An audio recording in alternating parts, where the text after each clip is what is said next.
Mabalik tayo sa tinig ng bayan para sa isang balitang talagang nakagugulat at naging sanhi ng matinding tensyon sa loob ng House Committee on Justice. Ngayong araw, March 3, 2026, naging usap-usapan ang naging analogy o paghambing ni Rep. Bong Suntay habang buong tapang na ipinagtatanggol si Vice Presidente Sara Duterte laban sa mga reklamo ng impeachment. Ngunit bakit tila nauwi ito sa pag-strikeout ng kanyang mga pahayag sa official record? Sa gitna ng mainit na deliberasyon, sinisikap ni Rep. Suntay na ipaliwanag ang punto na ang imahinasyon o mga binitiwang salita na wala namang aktwal na ginagawang masama ay hindi dapat maging basehan ng isang impeachable offense. Upang mas lalong maintindihan ng komite, gumamit si Suntay ng isang halimbawa. Ikinuwento niya na minsang makita niya ang napakagandang aktres na si Ann Curtis sa isang mall at aminado siyang nag-init ang kanyang pagnanasa o desire sa kanyang kalooban dahil sa ganda nito, ngunit binigyang diin niya na hanggang imahinasyon lang ito at hindi siya pwedeng kasuhan dahil doon. Ang punto ni Suntay ay malinaw. Kung ang isang tao ay may naiisip o nasasabi, gaya ng naging pahayag ni VP Sara tungkol sa pagiging designated survivor, hindi ito sapat na dahilan para ituring na sedisyon o rebelyon kung wala namang ginagawang aksyon. Ngunit hindi ito nagustuhan ni na Rep. Bel Zamora at Rep. Bienvenido Abante. Ayon sa kanila, masila at hindi raw nararapat ang ganitong mga salita sa loob ng Kongreso, lalo na't simula na ng Women's Month. Dahil dito, ipinag-utos ng komite na burahin o i-strike off the record ang naging pahayag ni Suntay. Dito natin makikita, mga katinig, ang tindi ng depensang ginagawa para sa ating Vice-Presidente.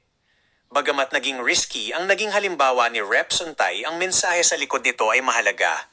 Ang batas ay dapat nakabase sa ebidensya at gawa, hindi sa interpretasyon ng imahinasyon ng isang tao. Ngunit ang tanong ng marami, ito nga ba ay tunay na pagrespeto sa kababaihan o isa lamang paraan para patahimikin at i-censure ang mga mambabatas na pilit na inilalantad ang mahina at manipis na basehan ng impeachment laban kay VP Sara? Para sa atin dito sa Tinig ng Bayan, ang bawat salita sa loob ng Kongreso ay may bigat. Pero hindi rin maikakaila na sa gitna ng init ng politika, pati ang mga malikhaing pagpapaliwanag ay tila nagiging meat siya ng kontrobersya. Sino nga ba ang nagsasabi ng totoo? Sino ang tunay na nagtatanggol sa malayang pagpapahayag? Kayo mga lodi, mga katinig, ano ang masasabi ninyo sa naging estilo ng pagtatanggol ni Rep. Suntay? Masyado nga bang masila ang kanyang ginamit na halimbawa o sadyang pinagtulungan lang siyang patahimikin ng mga bumabatikos kay VP Sara? I-comment nyo ang inyong mga reaksyon sa ibaba. Huwag kalimutang i-like at i-share ang videong ito para manatiling updated ang ating mga kababayan. Maraming salamat sa inyong walang sawang pagsuporta rito sa Tinig ng Bayan. No, I will not attend the SONA. I am appointing myself as the designated survivor. Nandun lang ako, nakakatayo ako doon kasi may gamot ako. Gusto ko tanggalin yung ulo niya ba?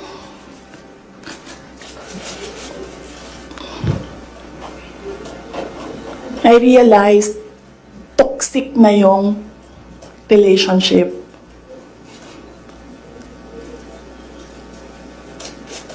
And it did not help na itong dalawang katabi ko, tumawa pa. Pinagtawanan pa nila yung bata. And I saw the humiliation sa face ng bata. I wanted to help him. Gusto ko sabihin sa kanya, itong relo ko na lang, relo ito ng Vice President, ito relo ng Presidente, pero I hope this will do. And then I realized na baka mas lalong mapahiya yung bata if I do that. So I just imagined myself cutting his head. Gusto ko, ganun din ang gusto ko gawin doon sa mga katabi ko. So, na-realize ko, toxic na ito.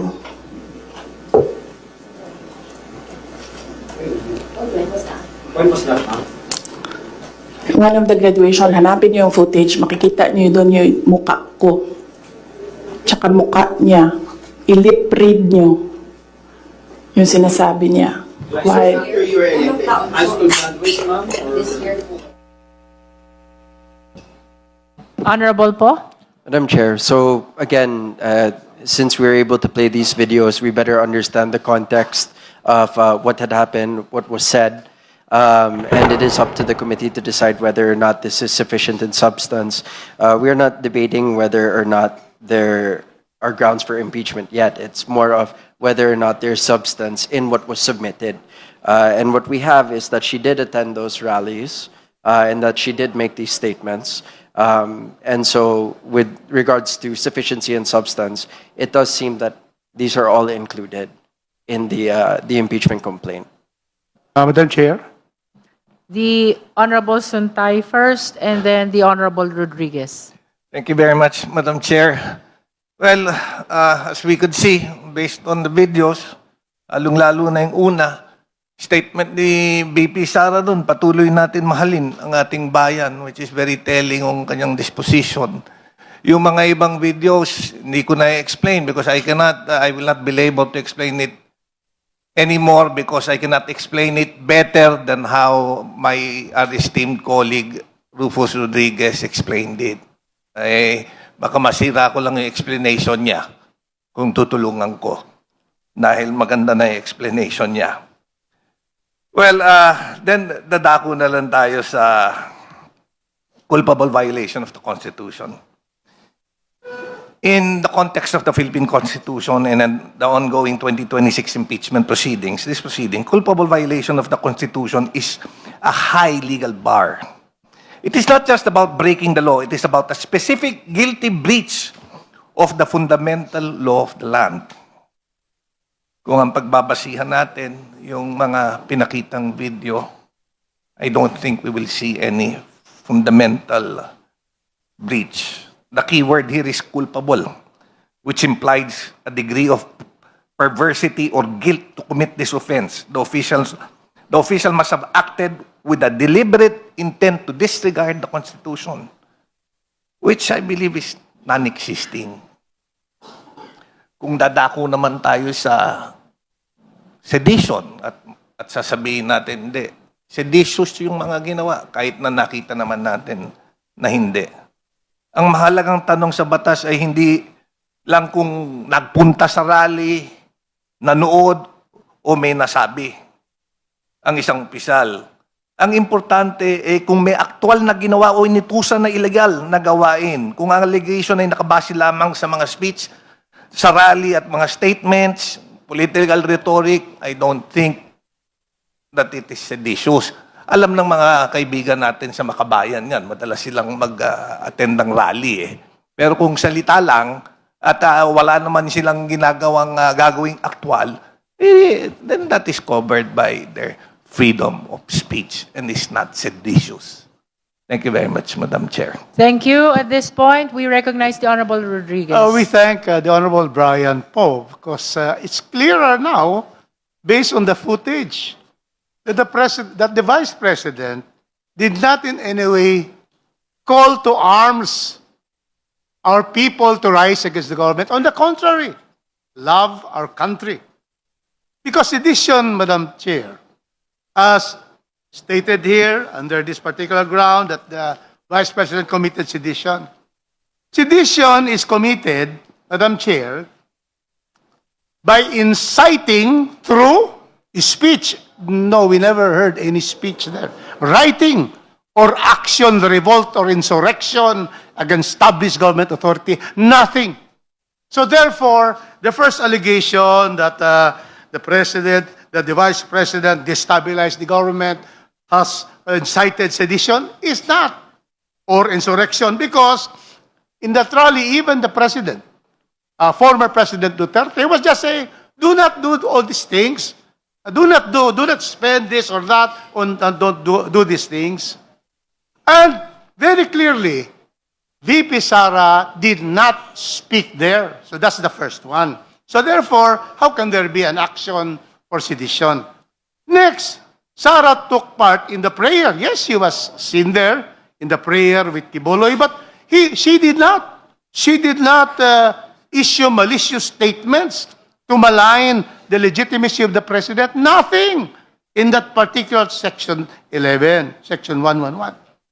Third, designated survivor. That is precisely in the American law and made into a movie. Ayun.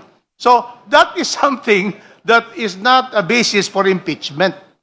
And then, itong fourth, apologize to the members of the Kibuloy Church. Well, she can say that kasi may political riff na nga eh.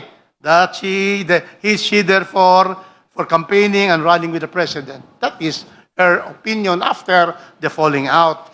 And lastly, yung sinabi doon niya sa interview, well, this is, coming out from political noise and political passion na gusto kong tanggalin, desire, and then I imagine myself imagining. So all of these are all on desire and imaginations. Nothing actual, nothing that is clearly impeachable. Thank you, Madam Chair.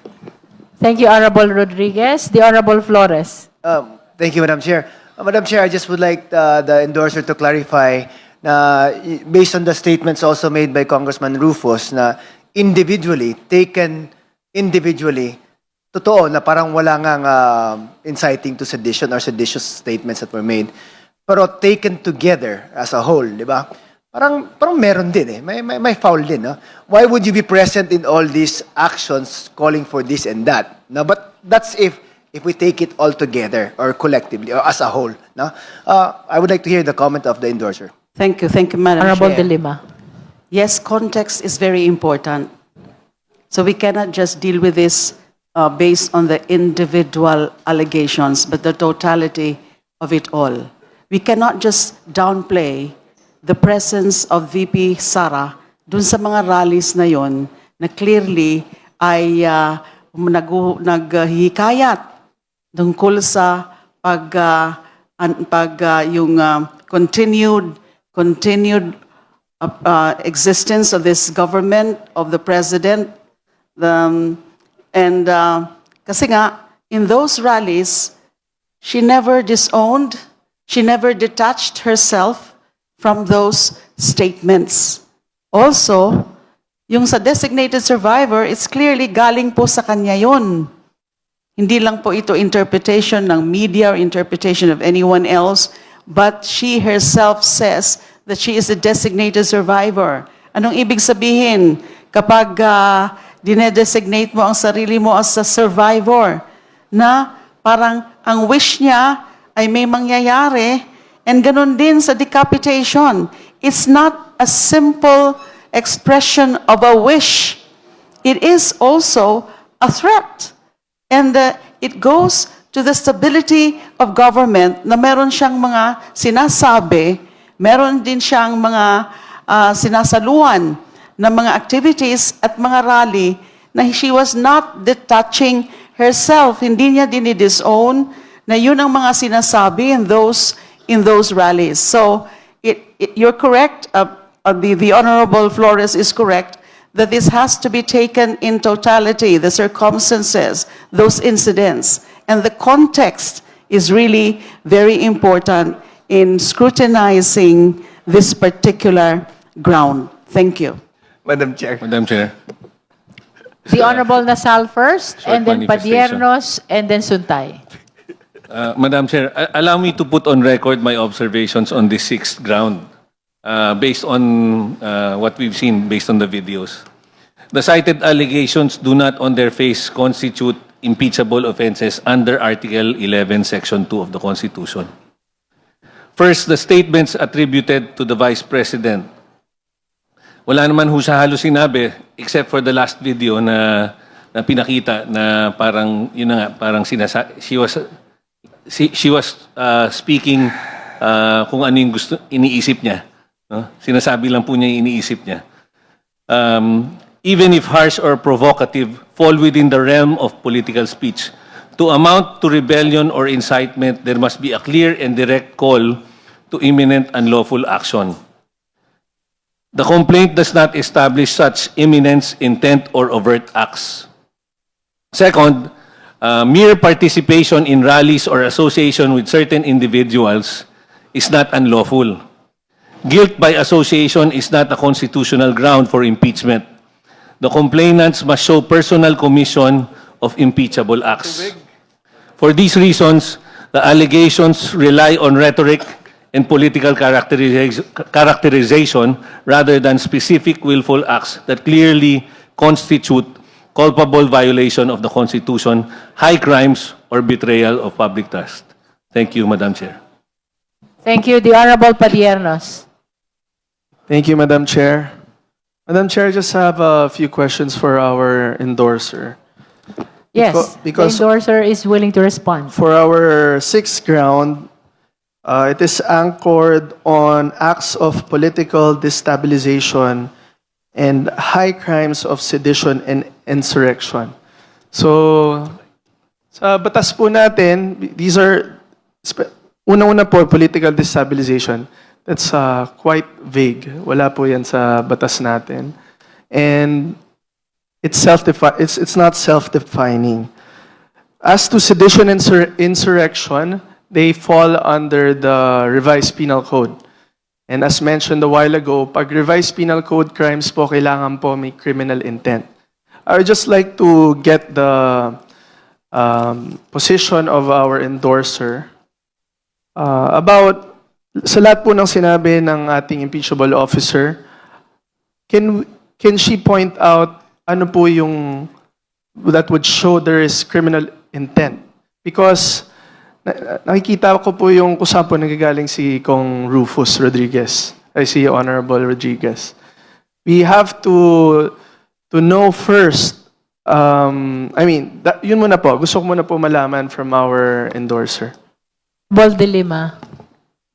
Unang-una po, kagaya po ng sinabi ko kanina, nandun siya sa rally na yon na hinikayat ng dating Pangulo yung pag-withdraw ng military ng support sa administrasyong ito. Hindi niya yon tinanggi, hindi niya dinisown. Ang tawag po dyan is adoptive admission. Now, these statements are aimed at destabilization. When you call for a withdrawal of support, especially from the military, and she is the vice president, hindi po pwedeng sasabihin na hindi ako mismo yung nagsabi noon. She was present there. She did not detach herself from it. She did not disown it. She did not do or say anything about it. She is the vice president. Destabilization po ito. And then coupled with yung iba pang na mga actuations niya, yung pagde-designate designated survivor. And then yung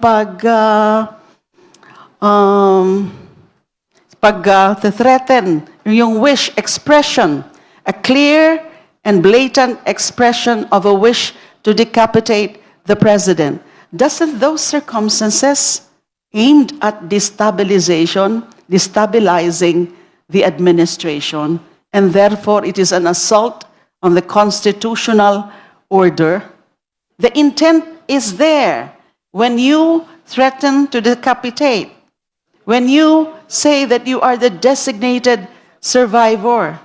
And therefore, pwede nating itugma-tugma yung mga ganyang actuations at pananalita ng ni VP Sara, dun sa attempt or the fact of destabilization, attempting, inciting to sedition, yung ini-interrupt yung orderly workings of government, dun sa mga ganong irresponsible na pananalita, yung ganong active presence in rallies, in activities that show, that manifest those destabilization attempt.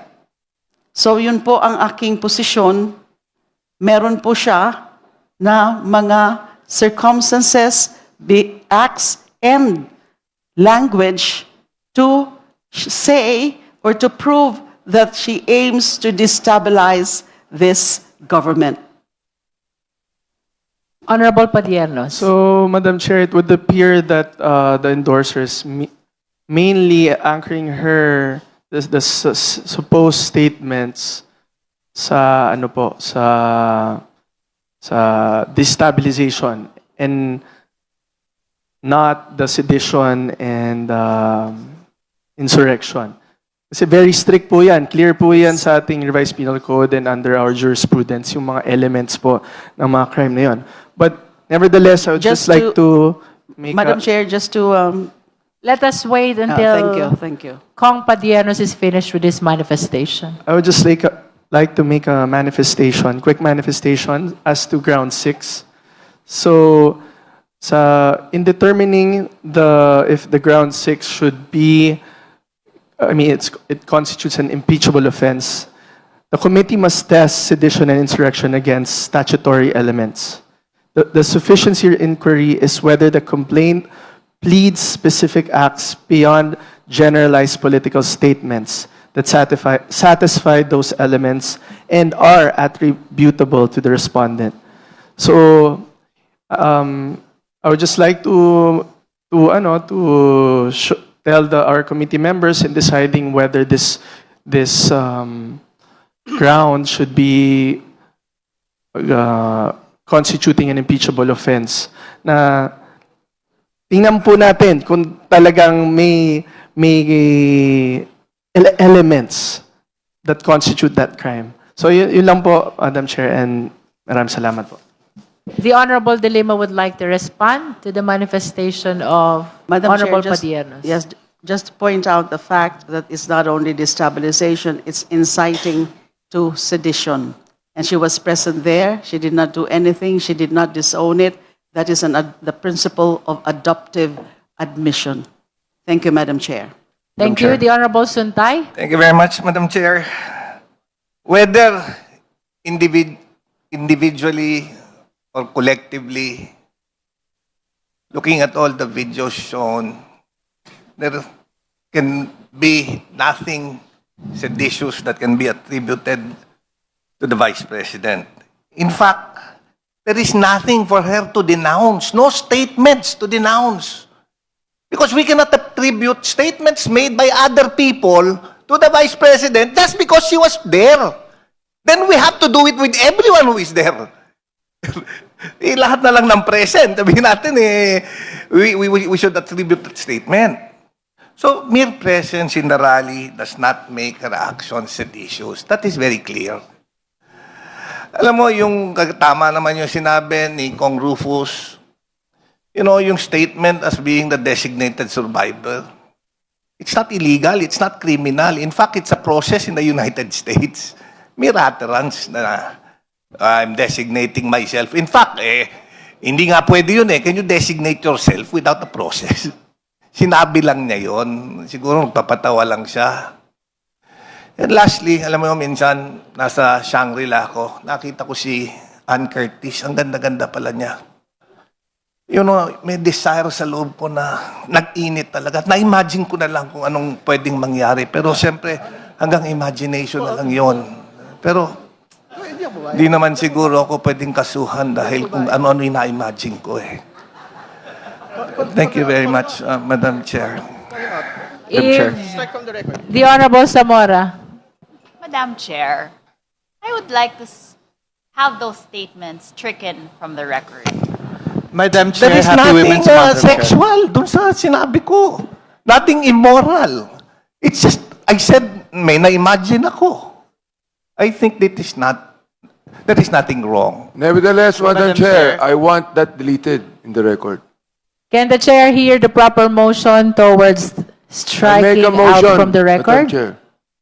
Honorable Zamora.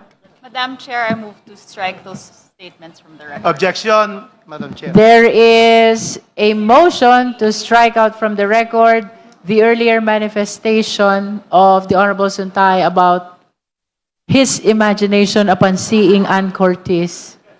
Do I hear a second? I second. Second, Same Madam has Chair. been seconded. Is there any objection?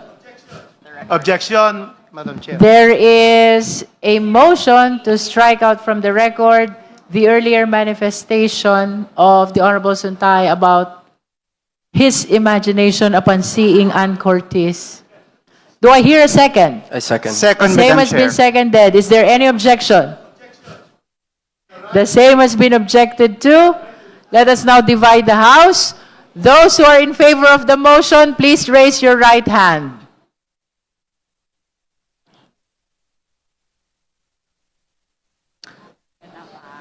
Are we serious? You may put down your hands. Those who are not in favor, please raise your right hand. Those who abstain, please raise your right hand. Just a short manifestation, Madam Chair. I just want to put on record that we cannot censure The Honorable anything which Suntay is illegal, enjoined which is from not further illegal making or manifestation immoral. until we resolve the motion. Order, please. With a vote of 13 in the affirmative and 2 in the negative, 2 in the negative, 0 abstain. Meron? I will say it again. With 13 votes in the affirmative, 2 in the negative, and 0 abstention, let the chair say it for the third time. With 13 votes in the affirmative, 2 in the negative, and 2 abstention, the chair orders that the earlier manifestation of the Honorable Suntay be stricken out from the record. So ordered. Madam Chair, manifestation. Now you're allowed to make a manifestation. I think we are starting a dangerous precedent because now we are censoring manifestations which is neither illegal or immoral. So imagine we are conducting a hearing, but now statements which are neither immoral or illegal can be stricken out of the record without any reason.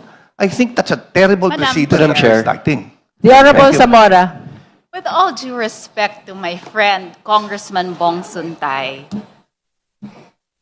it is just the start of the Women's Month. And I don't think that we should be hearing such comments from our dear colleagues. We are not censuring anything, but we are reminding them that, in fact, we should support women by not saying these statements. Next week, Madam Chair, for the record, I'll be attending the UN conference on the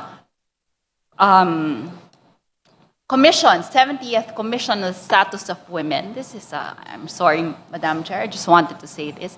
And this is about removing structural barriers to women's empowerment. And things like this do not empower women. Thank you, Madam Chair. The chair Yes. would like to state that if the manifestation of the justice member offends the sensitivity of the justice members, then it means that we are crossing the boundaries already. Madam Chair. After all, we rule here by the judgment of the justice members. So I hope we respect the decision of the majority of the Justice Committee. Madam Chair, just for clarity, there are two words which was uttered.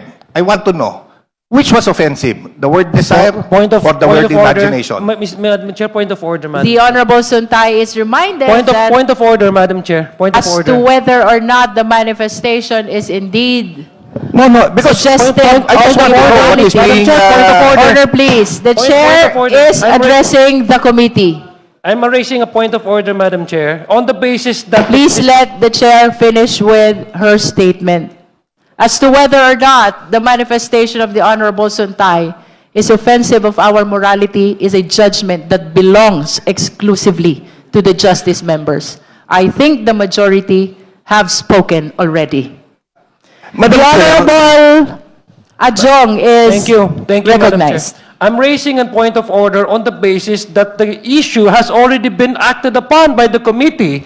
The committee decided to delete and strike the portion of the statement of Congressman Swansing from the record. So let's proceed. Let's move forward. Madam Chair, There's I no am point of- manifestation there's is no point noted. of dilly-dallying the process by going back to the issue that has already been acted by the committee. So that is my point of order. Madam Chair, Honorable point of order Suntay. also. I am not questioning that the statement was stricken out. I am asking so that next time I would be more careful. If it is desire, I will never use desire in this committee. If it is imagination, then I will not use it also. Just for clarity, clarification purposes. Dahil baka yung iba yung gumamit, di ba?